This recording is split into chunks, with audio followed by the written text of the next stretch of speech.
Hey, hey, bienvenue à bord, excellent. Alors, ça me fait extrêmement plaisir de vous savoir les deux là. Vous ne pouvez pas savoir comment, parce que l'expo, c'est des consommateurs qui viennent voir des produits. Mais là, on va refaire la chaîne à l'envers, parce que là, il y a des sacs qui sont sur la tablette qu'on se procure. Il y a une étiquette, il y a de la recherche-développement, il y a des ingrédients, il y a une graine, il y a une idée. Mais là, on va aller jusque-là. On va faire cette belle ensemble. On va parler des graines de citrouille avec une des personnes les plus fondamentales d'une société. Ce sont les maraîchers, les agriculteurs, parce que sans eux, il n'y a rien qui se passe. Et on n'en parle pas assez souvent. Alors, Sébastien, comme vous pouvez voir, avec tous ces tableaux derrière lui, on voit que c'est un curieux, un passionné de toujours aller plus loin. Fait que, écoute, Sébastien, ça nous fait extrêmement plaisir de t'accueillir. Parce que, comme je te disais, toi et les enseignants, vous êtes la fondation de la société. Puis, tu es un enseignant en plus à ta manière. Donc, À ma façon, je suis content d'être avec vous. En fait, c'est vraiment un honneur pour moi d'être ici avec vous. En fait, comme tu dis, je suis un agriculteur, mais je suis principalement, ça a pris 40 ans de comprendre que je suis un artiste. Je suis un artiste designer de la biodiversité dans l'espace-temps, où ce que moi, mon champ, c'est ma toile, mon semoir, c'est mon pinceau, puis les semences, les graines de citrouille, c'est la couleur. Okay? Sébastien, je fais graver ça sur ta pierre tombale. C'est de toute beauté, ça. Alors, quand même, je vais être gentleman dans tout ça. Marie-Josée, je ne t'ai pas encore présentée, et non la moindre, Marie-Josée, cofondatrice de Prana. Je me permets, Marie-Josée, ça fait longtemps que tu existes. Je me souviens au tout début, c'est comment. Là, on parle d'une graine de citrouille qui se déploie. Prana, c'est une autre petite graine qui s'est déployée. Je me souviens même d'avoir été te visiter. Tu expliquais au début le four. Tu faisais rôtir les amandes avec le sirop. C'était vraiment la bonne franquette. Et là, ça s'est déployé. Donc, bienvenue à bord, Marie-Josée. C'est super touchant de t'avoir avec nous aussi. Merci. Ben, c'est grâce à l'Expo Manger Santé, sincèrement, que Prana existe. Ça a été notre première grande visibilité, puis un peu le test consommateur de dire, bon, ben, écoutez, le monde aime ça, on va continuer. Fait que merci à vous. 16 ans plus tard, on a vieilli, une coupe de rides d'en face, mais à part ça, on a encore le cœur à l'ouvrage. Excellent.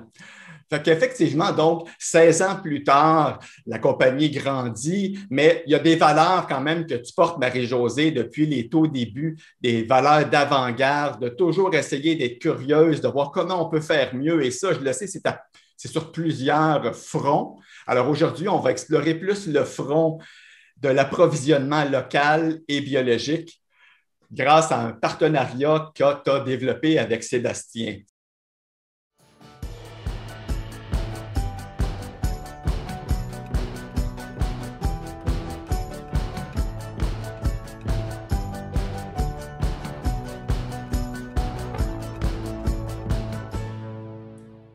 Alors, il y a beaucoup d'informations dans cette vidéo-là et là, aujourd'hui, on va explorer certaines facettes. Puis par la suite, on va aller explorer votre site parce que ça va donner l'eau à la bouche, tout ça, là. Fait que voilà. Donc, Marie-Jo, Sébastien, je vais vous laisser faire la genèse là, de votre rencontre puis de toutes les belles initiatives que vous avez développées ensemble. Une première au Québec, Prana en partenariat avec Sébastien, on a réussi à faire de la culture de graines de citrouille bio, locale, ici à Sainte-Monique-de-Nicolet, et tout ça en agriculture régénératrice. C'est sûr qu'on a voulu partager cette aventure-là qui a été, on va se dire, vraiment rocambolesque avec vous, pour montrer aussi que Prana, en partenariat avec des gens qui sont hyper innovants comme Sébastien, on est capable de s'enligner vers une agriculture plus responsable, puis vers la souveraineté alimentaire. Bien du monde en parle, mais c'est rare qu'on voit des actions concrètes. Puis aujourd'hui, moi, je veux dire, j'ai assez de temps de télé dans ma vie. Je voulais vraiment donner la parole à la main qui nous nourrit, à l'agriculteur derrière ça, au gars qui prend des risques pas possibles. Je veux vraiment donner la parole à Sébastien. Vous voyez un peu, Sébastien, on voit un peu en arrière, là, ce qui est en arrière de lui, ça c'est Sébastien. C'est dans sa tête. Fait qu'on va essayer de prendre tout ça puis de le résumer. Fait que Parle-nous un peu, là, dis-nous qui t'es, un peu pour situer le monde. Je pense que moi, je n'ai pas besoin de présentation. Là, vous le savez, je suis cofondatrice de Prana avec mon mari. J'ai fondé ça il y a 16 ans. Je pense que vous le savez. Ceux qui sont là, vous êtes des consommateurs avertis. Donc, dis-nous un peu, t'es qui, Sébastien, en quelques phrases, puis comment qu'on s'est rencontrés, là? Oui, en fait, c'est ça. Je suis agriculteur dans la région de Sainte-Monique-de-Nicolette. J'ai la ferme depuis 2008, OK, qui est auparavant les viandes Rintal, OK, une entreprise de production de viande biologique. Mais auparavant, je dirais, j'ai travaillé, j'ai fait mon bac à mon DEC à Victoriaville en agriculture biologique. J'ai fait mon baccalauréat en agronomie à l'Université Laval. J'ai voyagé, travaillé en Europe, dans l'Ouest canadien. Je me suis promené en Australie, en Inde, partout dans le monde. J'ai toujours été passionné de permaculture, une grande curiosité. J'ai tout le temps été à la recherche de faire de la permaculture à grande échelle. Moi, c'est mon corps intérieur qui est là. Puis, en 2008, on a parti l'entreprise avec la mère de mes filles, Guylaine, on a cofondé Viande Rintal, okay, qui était mon entreprise, mon école entrepreneuriale par excellence. Puis, c'est dans ce cadre-là que j'ai rencontré Marie-Josée. On faisait des dimanches matins, des marchés à Outremont, okay, où moi, je vendais des paquets de saucisses. Okay? Puis, j'avais Marie-Josée à côté de moi qui avait des sacs en carton et des sacs de noix full vegan, tu sais. Puis là, on avait les yeux d'entrepreneur avec une certaine naïveté où on voulait faire la différence à notre façon, tu sais. Puis, moi, c'est ça. Puis, moi, depuis 2017, j'ai quitté la viande Rintal. La vie de couple en affaires, c'est un chemin difficile, hein? Je ne ferai pas une conférence là-dessus. Mais bref, j'ai décidé de prendre la ferme, okay, et axer plus dans mes forces, qui est beaucoup plus l'aspect sol végétal. Okay? Puis j'ai vécu des moments difficiles aussi à travers ça. Puis j'ai trouvé des opportunités pour augmenter la rentabilité à la ferme. Puis j'ai toujours été supporté par une communauté d'agriculteurs. Puis aussi, j'ai toujours été à la curiosité d'agriculteurs qui faisaient des façons de faire très, très différentes.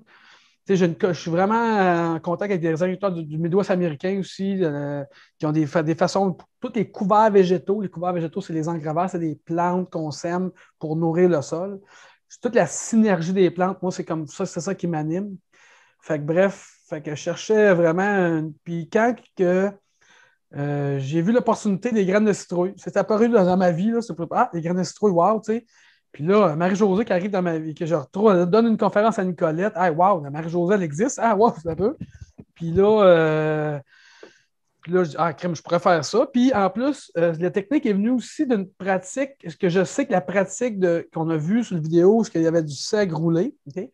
C'est une pratique de non-travail de sol, de permaculture. C'est une pratique qui est déjà un peu validée, entre guillemets. C'est une des premières techniques validées en agriculture régénérative où on ne travaille pas le sol en bio, okay? Sans herbicide.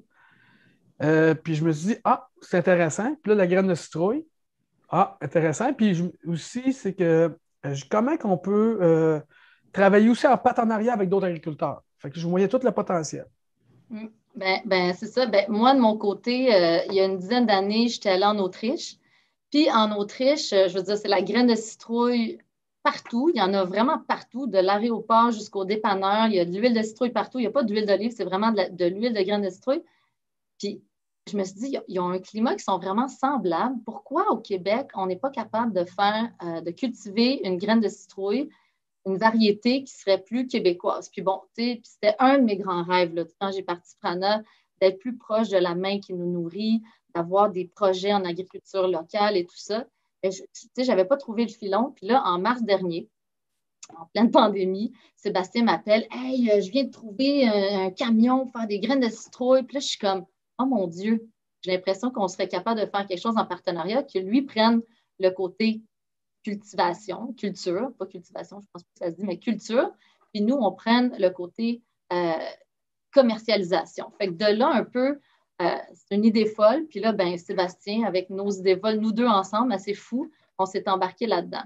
Puis l'objectif de tout ça, c'était pas de faire juste une année un, mais c'est vraiment de développer une filière de producteurs pour cultiver la graine de citrouille en agriculture, idéalement, bon, ça c'est sûr biologique, mais aussi en culture locale et régénératrice. pour que Prana s'approvisionne de façon plus responsable, plus locale, parce que là, ben, on importe d'Europe, puis on importe de Chine. Puis idéalement, j'aimerais qu'on importe 100%, ben, qu'on n'importe pas, en fait, qu'on s'approvisionne 100% ici du Québec. Donc, peut-être parle-nous un peu, Sébastien, on parle beaucoup d'agriculture régénératrice, mais ramène-nous aux sources. Qu'est-ce que ça veut dire, l'agriculture régénératrice, puis pourquoi, pour toi, c'est important? Bon. Et la première, ça, c'est un bon point. L'agriculture régénératrice, premièrement, je pense que c'est toute la notion de la biodiversité. D'intégrer des couverts végétaux, des fleurs, de la diversité végétale. En ce moment, l'agriculture est dans un paradigme. C'est la guerre du vide. La guerre du vide, c'est quoi? On met une plante au-dessus de toutes les autres. Mais le vide n'existe pas. Fait que moi, j'ai un concept que j'appelle tout le temps les plantes qu'on sème, c'est de la biodiversité consciente. Puis les mauvaises herbes, les adventices, c'est de la biodiversité inconsciente. OK? Fait que comment qu'on peut travailler vraiment à désigner des systèmes avec la biodiversité? C'est un des premiers points. L'autre aspect important, c'est la faible perturbation du sol. L'axe central, c'est la santé des sols, parce que les plantes, c'est le miroir du sol. Okay? Fait que si tu ne nourris pas ton sol, ben, tu vas avoir des plantes en fonction de comment ton sol y est. Fait que la notion de vraiment préserver au maximum la santé d'un sol, puis moins qu'on va le travailler, plus qu'il y a un potentiel, avec une grande biodiversité, plus qu'il y a un potentiel que ce sol-là soit en santé. Okay? Puis un sol en santé, là, c'est très complexe. Il y a des conférences partout dans le monde juste sur ce sujet-là. Okay? Puis ça prend des années à bâtir. La qualité de l'eau. Okay? Puis j'ai intégré aussi même dans la régénératrice l'aspect de relation. L'aspect en relation avec le sol, relation avec les plantes, mais relation avec les consommateurs. Relation avec une femme comme toi, Marie-Josée, qui loue la relation de commercialisation. Pour moi, ça, l'aspect relation est important dans la lecture régénérative. Qu'est-ce que tu veux dire par là, dans le sens où tu... Oui, Jacques, veux-tu dire quelque chose? Excusez-moi, là, je veux juste, parce que ça va être super intéressant, puis c'est sûr que c'est des nouveaux points là, qui vont soulever des questions. Fait qu'on invite les gens à aller dans le Q&R là, si jamais vous avez des questions, puis ça nous fera plaisir d'y répondre. Et si on n'a pas le temps, bien, sachez qu'on les a en banque, on vous contactera pour vous répondre personnellement. Parce que c'est plein de notions que nous, en tant que consommateurs à l'autre bout, on n'est peut-être pas nécessairement au courant. C'est super fondamental. Alors, gênez-vous pas, Q&R, on est là pour vous. Oui, puis on va prendre le temps aussi. Là, on va prendre un 15 minutes à la fin là, pour vraiment essayer de répondre au plus de questions possibles. Fait que dans le fond, l'agriculture régénératrice, tu ne travailles pas à dégénérer le sol, un peu comme l'agriculture conventionnelle, tu travailles à régénérer le sol pour cultiver dans 5-10 ans. C'est tout part, dans le fond, de la santé de ton sol puis la biodiversité qui vient avec ça. C'est exact. Là, c'est l'expo Manger Santé, mais la santé des plantes, là, le premier point de départ, c'est le sol. C'est là que ça fait que, tu sais, quand les plantes, c'est le miroir du sol, si tu as un sol qui n'est pas en santé, qu'est-ce qui pousse au-dessus, risque, c'est toutes les carences minérales, c'est super important. Fait que là, dans le fond, l'année 2020, c'était une année 1 pour nous autres. Je veux dire, on était vraiment dans l'inconnu. On ne savait même pas, dans le fond, si la graine de citrouille allait pousser, carrément. Fait que là, il a fallu que tu ailles chercher une certaine génétique. Puis, ce que tu as fait en année 1, c'est que tu as focusé sur valider de façon agronomique si la culture de graines de citrouille, elle est possible au Québec. Parce que juste ça, je veux dire, c'était une hypothèse. Là. On ne savait pas. Moi, j'étais allée en Autriche. Est-ce que c'est ici? Je veux dire, on ne peut pas appliquer ce qu'on applique dans une portion du monde ailleurs. Il y a tellement de variables. Fait explique-nous, je sais que tu as passé par différentes méthodes de culture. Il y en a 3 sur lesquelles tu t'es concentré, sans trop rentrer de détails pour ne pas mêler tout le monde, là, mais tu as eu 3 labos, 3 champs labos. Explique-nous, là, c'était quoi ces 3 champs labos-là? Bon, la première incertitude, c'était le climat. Hein, on s'entend? On n'a pas la même... on n'a pas le même le degré, le nombre de jours et de chaleur. Okay? Fait que premier point. Deuxième point, la génétique. La génétique des graines de citrouille, c'est un facteur hyper important parce qu'on s'entend que en génétique, là, pour comparer, là, une graine de citrouille, je ne sais pas si on voit l'écran, là, mais une graine de citrouille normale, il y a un tégument. Puis une graine nue, c'est une graine sans tégument. Okay? C'est la génétique qui fait la différence. Okay? Fait que, il y a différentes variétés. Nous, juste pour le dire, on voulait absolument des graines nues parce que les machines pour écaler, je veux dire, c'est hors de prix. La plupart sont, en tout cas, c'est en Chine parce qu'ils ont le volume pour justifier cette machine-là. Fait que nous, on s'est concentré sur une génétique à graines nues. Fait que, ouais, Exact. Fait que c'est ça. Puis là, tu sais, entre faire pousser des graines de citrouille dans un jardin de 4 mètres carrés, là, puis faire un jardin de 18 hectares, ce n'est pas les mêmes machineries, la notion de mécanisation, tout ça, tu sais, contrôle des mauvaises herbes, fertilisation, les contrôles des insectes. Tu sais, il y a plein d'inconnus. OK? Puis là, j'ai dit, ben, si j'y vais juste avec une recette, je risque à court, tu sais, si je me pète la gueule, je manque mon coup avec cette recette-là, ben là, ça ne marche pas. Fait que, tu sais, j'utilise en fait la technique du design thinking qu'on voit ici. Hein. On est dans l'empathie, on définit, on fait l'idéation, on prototype, puis on teste. OK? Fait que là, tu as fait 3 labos, puis peut-être juste pour, tu sais, fait que mettons, ton premier labo, OK, tu as fait ton, pas de, comment dire ça, donc pas no-tills, comment en français? C'est du semi direct, c'est le couvert végétal de seigle, où le seigle, il sert de paillis. Okay? Oui, mais avant ton couvert végétal de seigle, tu avais fait un an avant, tu avais fait un engrais vert, un couvert vert. Ça s'est planifié même en 2019, où pendant un an de temps, pour juste nourrir le sol, j'ai fait un mélange de sorgho, tournesol, veste velue, pois fourragé. Fait des grosses biomasses de 10 tonnes hectares. OK? Puis après ça, on crée un mulch, qu'on appelle. Le mulch, pour créer une grosse, parce que c'est le carbone. OK? Puis après ça, on a les amis, les vers de terre, qui transforment le carbone puis qui nourrit. OK? Juste faire un petit cours agronomique très rapido. Là. Plus qu'on travaille le sol, plus qu'on fait minéraliser le sol en termes de fertilisant. Okay? Sauf que quand on ne travaille pas le sol, on vient à être en carence souvent de minéralisation et c'est le ver de terre qui fait la transformation du carbone qui fait Sauf que, tu sais, ça ne se fait pas instantanément. Tu sais, les vers de terre, ils n'apparaissent pas par magie. Fait qu'il faut que tu les nourrisses. Bref. Donc, un an de couvert végétal. Bref. Ensuite, tu as mis ton seigle. Le seigle. En 2019, tu as fait un an de couvert végétal, tu as mulché ça, les vers de terre, ils ont mangé ça, fait que tu as planté. Ça a pris quand même encore un petit bout de temps, là, puis j'ai mis un seigle à l'automne. Le seigle, c'est une plante bisannuelle qui passe l'hiver. OK? Au printemps, elle décolle très rapidement. OK? Et à la floraison, qui est autour du 5-10 juin, j'ai planté les graines de citrouille et juste avant que les graines de citrouille lèvent, OK? On roule le seigle. Parce que quand on roule le seigle avec un rouleau spécial, là, le seigle, il va mourir. Puis ça fait le relais, le relais pour que la citrouille puisse sortir, puis s'étaler, puis contrôler les mauvaises herbes. Fait que c'était comme ton paillis végétal, puis contrôle de mauvaises herbes sans engrais, pesticides, pas engrais, mais pesticides, fongicides, blabla. Ouais. Exact. Sauf que c'est ça. Sauf que cette année, on s'entend dessus que cette année, on a une sécheresse historique, que le seigle, il a tout bu l'eau. Il en restait plus beaucoup pour les graines de citrouille. Fait que, ils ont apparu à peu près un mois au mois de juillet. T'sais. Ça, c'est incontrôlable. Il faut vivre avec cette vulnérabilité-là qu'on vit comme agriculteur. Okay? Mais c'est historique. Ça, je pense que c'est une technique qui a vraiment de l'avenir, mais est historique. Okay? Pour ce champ-là, juste pour que les gens nous suivent, sur ce champ-là, dans le fond, il y a eu une sécheresse au mois de juin. Je ne sais pas si vous en rappelez, en 2020. Là, les agriculteurs s'en rappellent. Il y a eu un mois où est-ce qu'il n'y a pas plu. Fait que ce champ-là, quand il n'y a plu, là, les citrouilles se sont mis à pousser alors qu'on pensait qu'elles n'allaient pas pousser. Fait que là, ça a été des citrouilles à retardement, mais nous, on veut la graine. Fait que ce qui est arrivé aussi, c'est qu'elle n'a pas eu le temps de maturer pour avoir une graine mature, ce qui fait qu'on n'a pas vraiment pu récolter ces citrouilles-là qui étaient dans ce premier labo-là. La citrouille qui est en arrière, elle vient de là. Oui, c'est ça. Mais c'est ça, elle n'a pas maturé. Fait que là, ça a été un labo. Avec de l'eau, s'il n'y avait pas eu de sécheresse, ça aurait marché super bien comme technique, mais là, avec une sécheresse, bon, mettons que on a appelé ça un fail pour l'année 1. Mais on se réorganise pour l'année 2.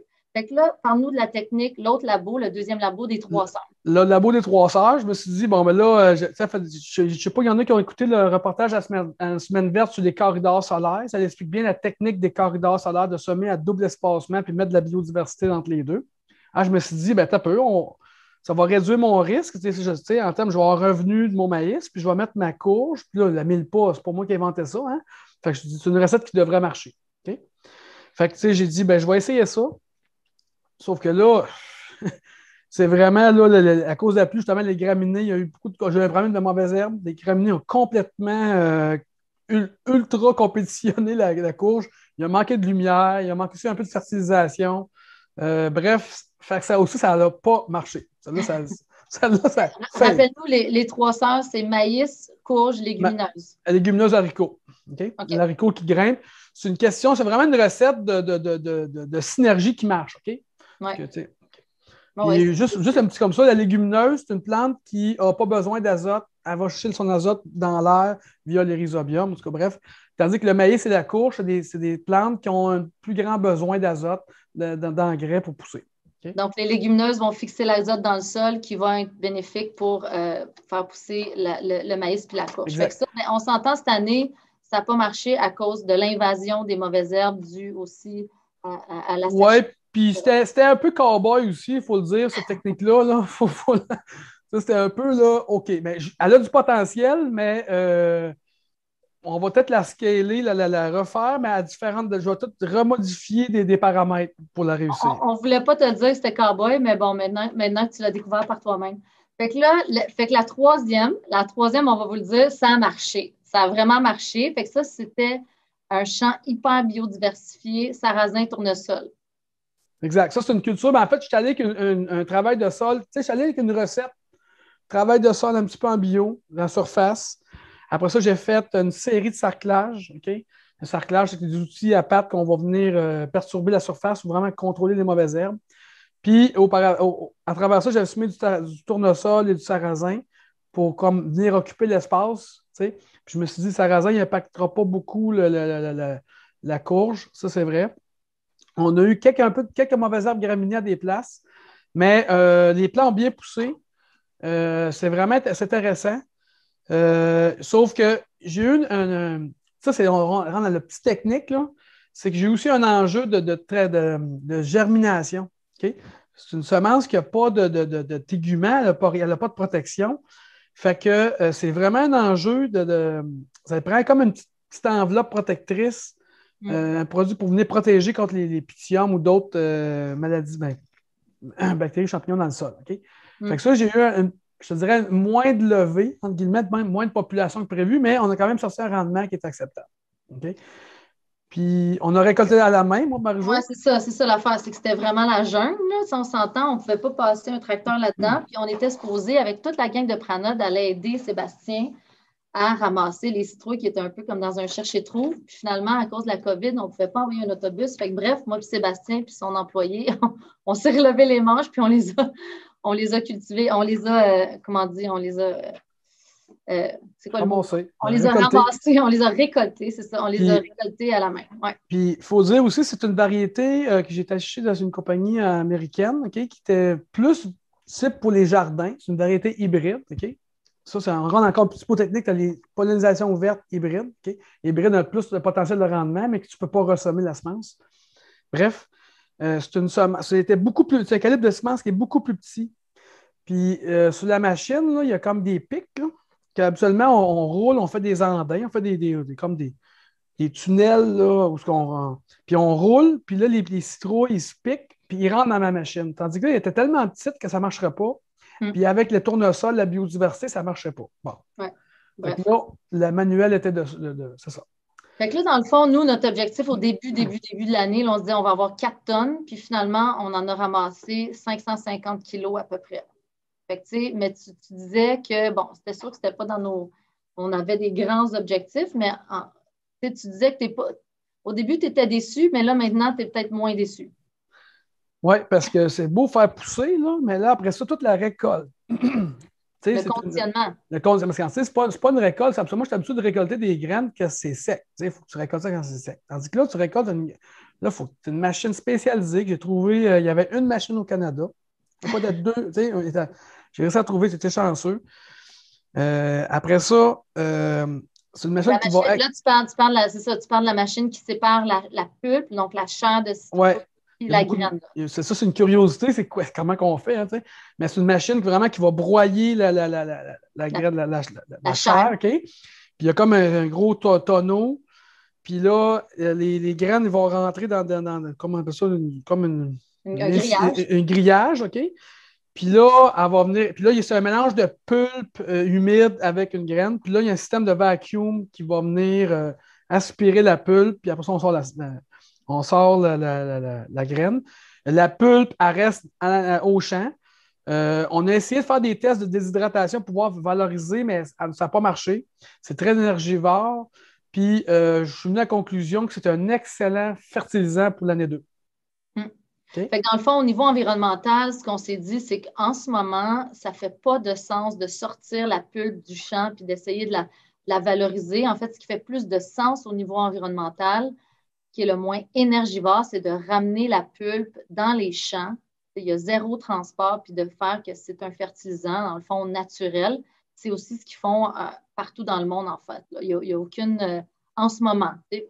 Donc, ce qu'on a pensé avec Prana, c'est peut-être dans les années futures, peut-être qu'on va en prendre une certaine portion pour la revaloriser, mais pour l'instant, on a fait le cycle de vie de la pulpe. C'est plus intéressant de la garder au champ. Fait que ça, c'est une question qui revient pas mal. Là. Pourquoi c'est du gaspillage, tout ça? En fait, c'est pas du gaspillage. Non, c'est pas du gaspillage. Les vers de terre, là, puis en termes de carbone labile, toute l'azote, là, c'est un super fertilisant. Fait que ça va te récupérer, la nature, elle fait bien les choses. Puis après ça, l'autre enjeu, c'est tout. Après ça, ben là, il faut la laver, la graine. OK? Oui. Il faut enlever, il y a encore des petits morceaux. Après ça, il faut la sécher. Oui. Okay? Fait que, tu sais, j'étais chanceux, j'avais un partenaire qui n'était pas loin, qui avait des grandes desserts. Fait que j'ai séché ça à la main, puis vraiment, c'était tout un processus. Fait que là, on a fait comme un petit minimum. On a fait le tour de piste tout au complet. Puis ça réalise que, oui, des enjeux agronomiques, mais aussi des enjeux de transformation hyper importants. Okay? Puis de commercialisation aussi. Ben c'est ça. C'est qu'en année 1, dans le fond, on ne voulait pas investir des milliers de dollars sur le conditionnement, vu qu'on ne savait même pas si ça allait pousser au Québec. Donc là, en année 2, on va mieux s'équiper pour le conditionnement, on s'est rendu compte avec cette expérience-là qui est un très gros défi. Tu sais, ça a l'air de rien, là, laver la graine de citrouille, la sécher, la conditionner, c'est pas évident quand on n'a pas des machines spécialisées. Puis je pense que moi, Sébastien, il est super patenteux, super ingénieux. On a fait du mieux qu'on pouvait, mais on s'est rendu compte que si on veut n'en faire pas 550 kilos, si on va en faire des tonnes et des tonnes, mais ça va nous prendre la machine spécialisée. Fait que ça a été quand même un gros casse-tête, mais on est quand même content du résultat. Fait que, dans le fond, du coup, c'était conditionné, séché, tout ça. Bien là, c'est venu à Prana. Puis nous, Prana, on s'est dit, bon, OK, comment qu'on peut valoriser la graine? On ne va pas juste la vendre crue comme ça. Ce qu'on a fait, c'est on a fait des tests, puis on les a assaisonnés, on les a rôtis, puis on les a assaisonnés avec des algues, du bacon de mer, qui est cueilli à la main par Antoine Nicolas. Je ne sais pas si vous connaissez, de Océan des saveurs. Il va souvent à l'Expo Manger Santé. Puis, donc, on a vraiment le rôti assaisonné ça. Puis, c'est pour ça qu'on en a. Là, le bon sac est fini, vous allez me dire. Puis, on vend ça en ligne seulement parce que vous le savez maintenant. Pourquoi? Parce qu'on en a juste une quantité limitée. On en avait juste 550 kilos. Fait qu'on ne peut pas vendre ça dans tous les magasins du Canada. Donc, on les vend vraiment exclusivement sur notre site web. Puis, ce qui est fou, c'est qu'on s'est rendu compte en les rôtissant, tout ça, la texture, c'est comme du popcorn. C'est vraiment intéressant. Ils sont vraiment spéciaux, en fait. C'est comme, ils gonflent un peu, puis c'est vraiment super bon. Fait qu'est-ce que tu considères qui a été ton plus grand défi, Sébastien? Mon plus grand défi? De faire le processus au complet. Parce que je pense que la première fois, c'est entre le modèle jardin puis le modèle comme le scalé, comme grande échelle. Une chance que j'avais beaucoup de contacts, des relations pour m'aider, puis une bonne expérience de maîtriser un processus. Mais tu m'avais dit aussi que on ne se l'est pas mis facile. On s'est mis pour vendre de la graine pour la salade et non de l'huile, qui serait plus des graines de niveau 2. Là, on s'est mis comme le plus haut standard de graines pour le snack. On s'est mis la barre haute. Là. Ah, exact. Ça, c'est vraiment la terme de qualité, parce que de l'huile, s'il y a des petits défauts de qualité, ben c'est pas grave. T'sais. Mais le snack, il faut que tu sois dans haute qualité. Fait que, on met la barre hyper haute, mais je trouve le fait d'avoir eu de mettre la barre hyper haute, ça nous a permis de voir toutes les fails et problématiques possibles. OK? Ils ont quasiment toutes apparu. Fait que, moi, je préfère vivre ça à petite échelle qu'à grosse échelle. Comme entrepreneur, là, sincèrement, ça me permet d'aller mieux m'outiller. Là, on sait, ça prend ça comme ressource dans le processus. C'est un peu là, c'est un peu la même chose pour nous parce qu'on va se le dire, il a fallu trier à la main. Ici, chez Prana, on s'est tous assis, toute la gang, puis on a trié à la main les graines de citrouille. Tu sais, ceux qui avaient des téguments qui étaient restés à cause de la génétique, à cause de la pollinisation, tout ça. Bref, nous aussi, on en a pas mal appris. Je pense qu'on a eu beaucoup de réalisations qui fait que comment, justement, tu vois l'an 2, là, tu sais, cette année-là? Oui. Bon, ben l'an 2, on est sur le point de faire des acquisitions de l'Europe, d'autres équipements pour venir nous appuyer dans les portions qu'on a vraiment, qu'on ne peut pas faire autrement. Okay? Ouais. On prévoit commencer 30 hectares, okay? Avec un partenariat avec 2 autres agriculteurs. Combien d'hectares tu avais fait à l'an 1? Je n'avais fait 18, OK? Mais là-dessus, il y avait à peu près une dizaine d'hectares, c'est avec du maïs aux 60 pouces, OK? Fait que c'est pas un vrai 18 hectares, en fait, 18. Fait que je dirais là, un 30 hectares, vraiment 100% graines de citrouille, OK? Puis on va y aller avec des régies beaucoup plus... On va puis mettre la barre là, semi-direct, bio, là, toute la patente, là, on a mis encore la barre hyper haute. Fait que là, on va réduire un peu nos standards en termes de vitesse, OK? Puis, 30 hectares, 2 agriculteurs. On a trouvé une variété hâtive qui vient de l'Europe. Parce que ça a été un défi, là. Tu ne l'as pas dit, mais on a eu une saison courte aussi, non seulement la sécheresse, mais une gelée hâtive à l'automne. Exact. Puis l'autre chose, on a eu la chance de parler avec des producteurs de l'Autriche. À Zoom, c'est des avantages des fois avoir la COVID. Là, il y a l'accès à la communication avec des partenaires extérieurs. Fait qu'eux nous ont donné beaucoup, beaucoup, beaucoup de bagages techniques, des petits trucs du métier qui vont venir nous appuyer. Ça, pour moi, ça va. Là, on va faire un deuxième tour de roue. Puis ça va être une autre story, une autre histoire. C'est sûr qu'on est mieux préparé pour l'an 2. C'est sûr qu'il va y avoir des impondérables. C'est sûr qu'on sait aussi où est-ce qu'il faut faire des investissements, mais je le rappelle, dans le fond, notre but ici, c'est qu'on développe une recette pour qu'on puisse, après ça, aller approcher des agriculteurs pour dire, ben, regarde, c'est ça la recette. Si tu changes, je sais pas, ton maïs pour de la graine de citrouille, tu as tel rendement.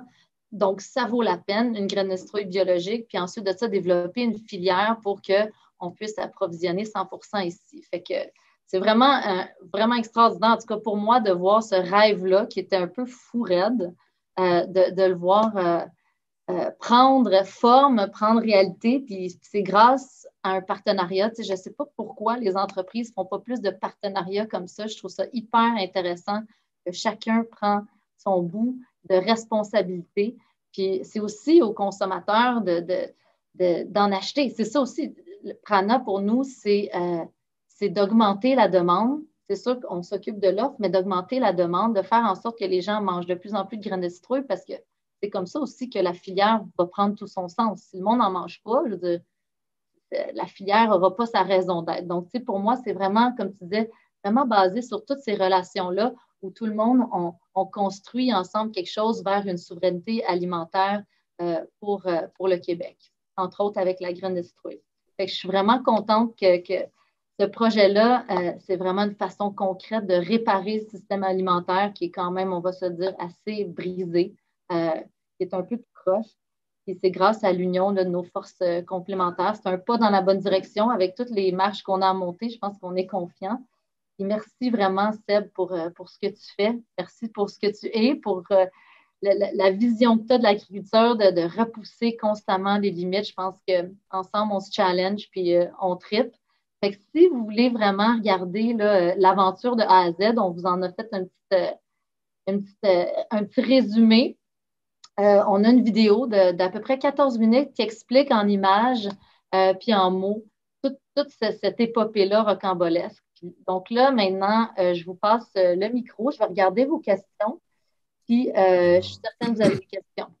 Donc, Marie-Josée, effectivement, pour reprendre le relais, tu parlais qu'on peut accéder aux vidéos. Par la suite, à la fin des questions, on va aller voir le site de l'expo, on va aller voir la boutique de Prana et on pourra effectivement voir exactement où est la vidéo. C'est délicieux, cette vidéo. Oui, c'est ça. Ben, ça, c'est sur le site, c'est ça, exactement. Projet local. Donc, On se demandait, j'ai une Madame Poitras, Sébastien, pour toi la question. Est-ce qu'on peut se procurer les graines de citrouille? Mettons, les gens voudraient en faire pousser eux-mêmes. Est-ce que tu as accès à certaines graines de citrouille? J'en ai quelques-unes. Il faudrait voir comment c'est l'expédition, mais c'est sûr que je ne pourrais pas l'envoyer personnellement à plein de personnes, là. Mais je sais qu'il y a des semenciers. Ouais. Il y a des semenciers là, qui existent, là. Il y a une variété, des variétés accessibles pour les jardiniers, là, c'est le Kakai, K-A-K-A-I, Naked Beard, puis Johnny's aux États-Unis qui vend ça, VC. Regardez les jardiniers, là. Ouais. Graines de citrouille sans légumes, c'est sans un point problématique. Oui, oui. T'as-tu d'autres questions, Jacques? Ici, il y a quelqu'un qui me demande pourquoi on ne fait en pas fait, on se demandait, il y avait une Madame Lamonde qui disait, bon, en 2021, cet été, est-ce que tu vas reproduire les mêmes 3 champs ou tu vas comme innover avec une autre sorte de technique où tu te bases là-dessus? Là? C'est ce que Madame... Ben là, moi, j'essaie de retenir le cheval sauvage qui est Sébastien Anger pour lui dire, écoute, là, un instant, Sébastien, arrête de faire 680 affaires. On va en faire 2, on va en faire comme du monde. Fait que je réponds à sa place, mais Sébastien, dis-nous je vais t'en reprendre un peu parce que dans un processus d'innovation, OK? C'est un processus d'innovation. Le premier ingrédient que ça prend, c'est failer. Il faut être prêt à l'erreur quand on fait l'innovation. Fait que puis il faut ratisser large. C'est normal de faire ça au début. Ça permet de recentrer les bonnes façons de faire. Puis je pense que là, on y va avec une technique vraiment citrouille, sarclée, avec de la biodiversité, mais on y va avec une régie là, beaucoup moins risquée. Okay? Oui, là, cette année, on manage le risque en bon français pour justement développer une recette qui va faire du sens. Puis après ça, du coup, qu'on aura développé la recette, bien là, on va la tweaker puis on va apporter des améliorations. Parce que, tu sais, je veux dire, Sébastien, c'est hyper risqué, tout ça, puis ça coûte de l'argent. Tu veux pas, là, je veux dire, il faut aussi qu'il soutienne sa famille et tout ça, puis ses innovations, puis c'est ça. Donc, on est dans une réalité. Oui. Ouais. Tout à fait. Et on va aller voir la boutique après parce que acheter, c'est voter, c'est une solution. Parce que ce projet-là, il faut le soutenir en tant que consommateur. Soit qu'on se fasse une corvée l'été prochain puis qu'on aille cueillir les citrouilles, nous aussi. Ben, c'est ça qu'on voulait, mais COVID, tu sais, on est tellement bloqués, en tout cas. Peut-être l'année prochaine. Ouais. Sébastien, j'avais une petite question à l'avance qui disait la résilience des sols. Bon, il y a eu la météo qui n'était pas favorable en 2020. Donc, les techniques que tu vas employer cet été, avec la température qu'on ne connaît pas encore, est-ce que tu vas établir une résilience qui va te permettre là, de faire face aux aléas ou c'est toujours. Ça, c'est une grosse question, la résilience des sols. Je dirais que c'est le carbone. La clé, c'est le cycle du carbone. Le cycle du carbone, là, c'est la gravité de l'agriculture. C'est pas moi qui l'ai inventé. Okay? Puis plus qu'on se rapproche le plus possible du cycle normal du carbone, plus on a une tendance à être dans la résilience. Okay? Plus qu'on va manipuler notre sol, plus notre code de vulnérabilité va augmenter. Moi, c'est comme un peu un axe. La technique que je vais utiliser cette année, on est sur un retour de maïs au corridor solaire avec full couvert, avec des grosses biomasses de couvert végétal. Je parle de chez moi. Okay? Et je vais intégrer, je vais faire des sarclages, des travails de sol très superficiels. Bref. Mais tu ne vas pas irriguer, là. Je pense que c'est ça la question. Au niveau de l'eau, là, je veux dire, c'est sûr, quand tu construis la résilience et la santé de ton sol, tu es moins vulnérable aux sécheresses, mais quand même, tu ne penses pas irriguer. Non, je ne suis pas équipé à court terme. Ben là, absolument, le mois de juin, il mouille tout le temps. Absolument, c'est ça le problème des agriculteurs. Là, c'est l'autre enjeu. C'est une grosse question en 2 minutes. Là, c'est vraiment une grosse question. Mais je te dirais, pour moi, c'est le moins de travail de sol possible. Okay? Toutefois, il y a comme un aspect qu'un binage, ça vaut 3 arrosages. C'est-à-dire, un binage, c'est un arrosage. Quand on va venir sarcler, quand vous sarclez, là, tu viens garder plus d'eau dans le sol. Pourquoi? Parce que tu viens briser la remontée capillaire de l'eau. C'est parce que l'eau, elle remonte dans le sol comme une lampe à l'huile. Là. Puis quand on vient briser la croûte de surface, on vient augmenter la surface. Fait que, tu sais, c'est toute une science, là, mais on ne rentre pas là-dedans aujourd'hui. J'ai une autre petite question, parce que là, tu parles de technique. Les Européens, comme Marie-Josée disait, ce sont peut-être un petit peu plus avancés. C'est quoi les techniques de culture de la courge en Autriche, par exemple? Moi, c'est ça, quand j'ai connu ça après, OK? J'ai réalisé qu'en voulant faire du semi-direct avec la courge là, au Québec, là, j'ai poussé le niveau là, assez élevé parce qu'eux, ils font ça avec du labo. OK? Les producteurs les conventionnels et producteurs bio utilisent. Tu veux dire des transplants? Non, ils utilisent la technique de travail de sol avec du labo. Le retourner la terre complètement avec un travail de sol assez profond. OK? Ce que moi, je ne veux pas faire. OK? Puis, en conventionnel, ils utilisent des herbicides pré-émergence. C'est qu'en bio, ils n'utilisent pas d'herbicides, ceux qui vont venir faire des cerclages là, continus. Mais ils utilisent le labo. Ce que moi, je n'utilise pas. Okay? Je ne sais pas si ça répond aux questions. Oui, mais tu sais, je veux dire, on n'est pas là non plus dans un cours d'agronomie, là, je veux dire. En gros, on comprend bien. C'est espacé 60 cm, non, 60 pouces, vraiment avec des populations là, quand même assez intenses. Bref. Ouais. Moi, j'ai fait une autre petite question. On se demande, Sébastien, est-ce que vous avez l'aide du gouvernement pour des projets innovants comme ça, là, qui sont vraiment porteurs de changement? C'est une bonne question.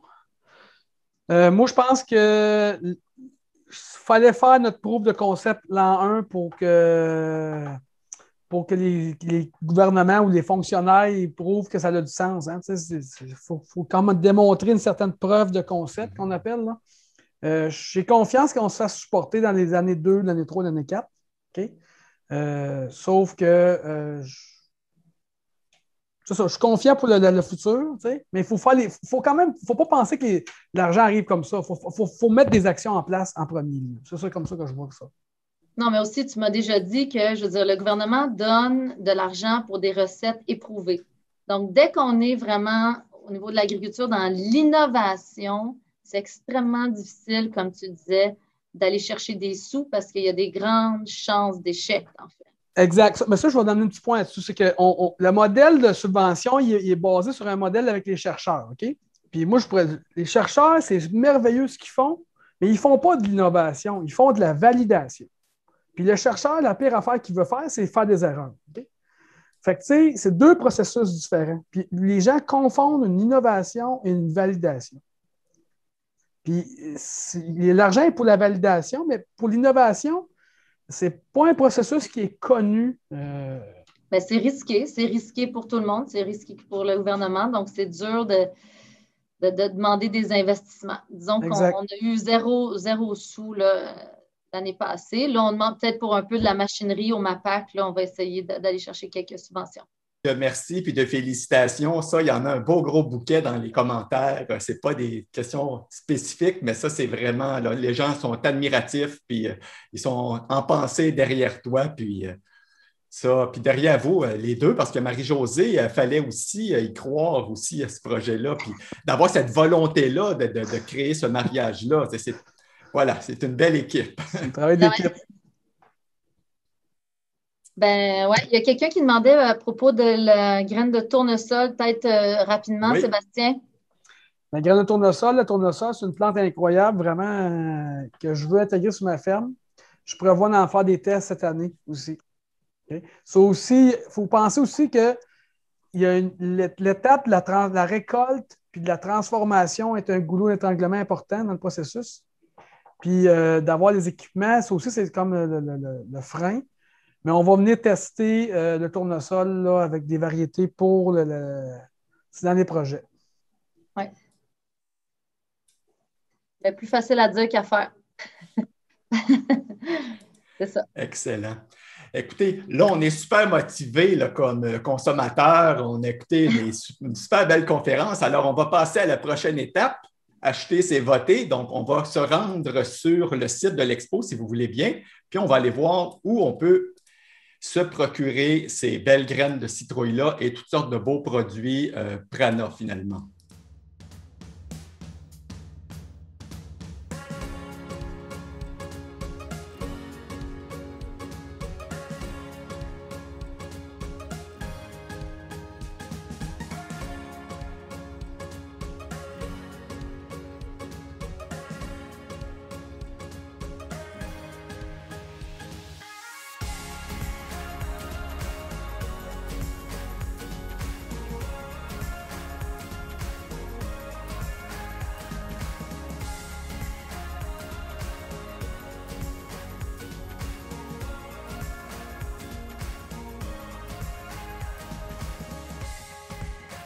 Bien, merci beaucoup. C'est fort instructif. Est-ce que tu as quelque chose à rajouter avant qu'on se quitte? Ou, Ben, je suis vraiment content. Puis je veux encore remercier Marie-Josée de me soutenir là-dedans.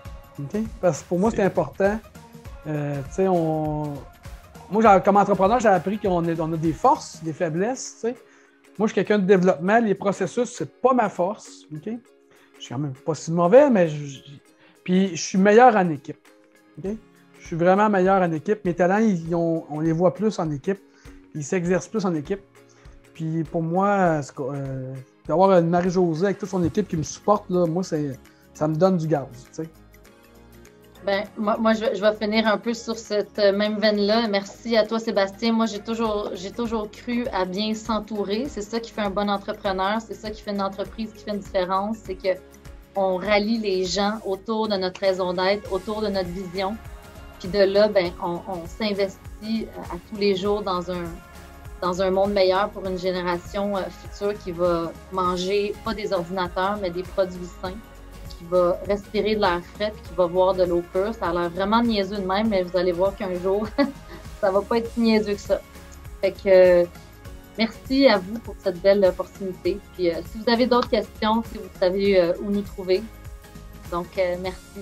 Puis, allez voir la vidéo, elle est vraiment bonne. Merci à vous Excellent. tous.